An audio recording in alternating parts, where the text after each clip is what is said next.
Iya. Pertama, kalau memang sampai hari ini masih ada pegangannya, ya dianjurkan untuk dibuang. Dibuang apakah itu jimat, keris, atau apapun itu bentuknya, itu dibuang. Jangan lagi bersama dengan badan dia atau disimpan di satu tempat tertentu begitu. Jangan, itu harus dibuang. Yang kedua, apakah sholat saya diterima? Memang ada hadis. Ada hadis yang disampaikan oleh para ulama ya. Rasulullah SAW mengatakan man ata arrafan fasa'alahu faqad fasa'alahu falam tuqbal lahu salatun arba'ina lailatan. Ya. Dikatakan bahwa barang siapa yang mendatangi tukang ramal, fasa'alahu lalu dia bertanya, ya. Fasaddaqahu bima yaqul lalu dia membenarkan apa yang ditanyakan itu, maka bagaimana?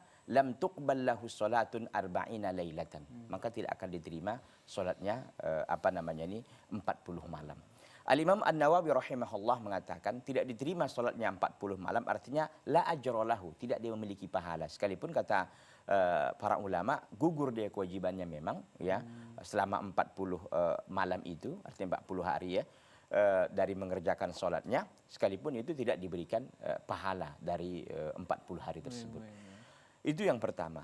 Yang kedua kita sampaikan begini, orang-orang yang memang sedikit-sedikit berdukun gitu kan. Kadang-kadang memang penyakitnya penyakit medis sesungguhnya gitu kan.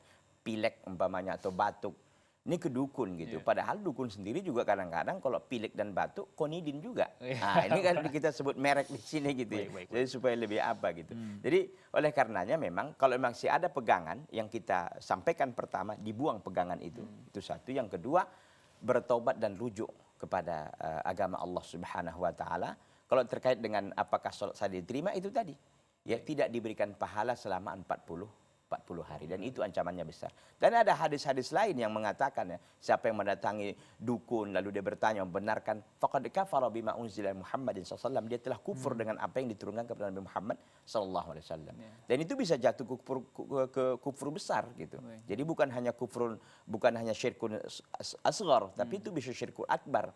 Manakala dia memang benar-benar apa yang disampaikan oleh dukun itu yang diimaninya, diyakininya benar-benar begitu, ini berbahaya. Dan dia menggantungkan harapan dia sama dukun itu. Sama dukun itu, bahwa dukun itu yang memperbaiki segalanya, memberikan manfaat dan mudarat, bahwa dia tahu segalanya dan segala macam, ini berbahaya. Nah, begitu. Jadi tentu kita himbau untuk membuang segala yang dipakai-pakainya yang diberikan dukun, apapun bentuknya dibakar saja, bismillah lalu bakar. Ya, kalau memang bisa dibakar gitu atau dihancurkan, kemudian jangan lagi tentunya mendatangi hal demikian. Baik. Nah, semoga kita menjauhi hal seperti itu, karena bahkan di zaman modern seperti ini pun masih banyak bertebaran dukun-dukun, bahkan masuk ke media-media mainstream, Ustaz. Iya, jadi memang masalahnya begini ya, dukun ini kan kadang-kadang berkedok kiai. Dukun ini memang dia membuat semacam penampilan yang orang pun kadang-kadang tertipu dengan penampilannya. Betul. Ya Pak Ustadz, saya ke dukun baca bismillah juga dia, baca ini juga dia sholat juga. Ini yang kadang-kadang kaum muslimin tertipu dengan itu gitu kan.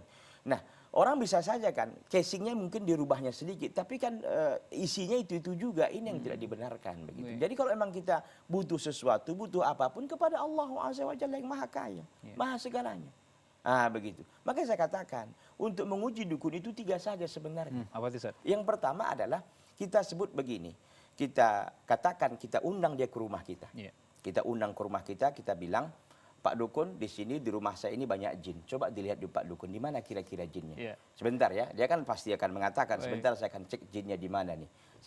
Sebelum dia mengecek itu kita sampaikan, Pak Dukun, itu di belakang Pak Dukun ada jin itu, ada anaknya 3 orang sama ibunya. Mana? Pasti bilang gitu kan.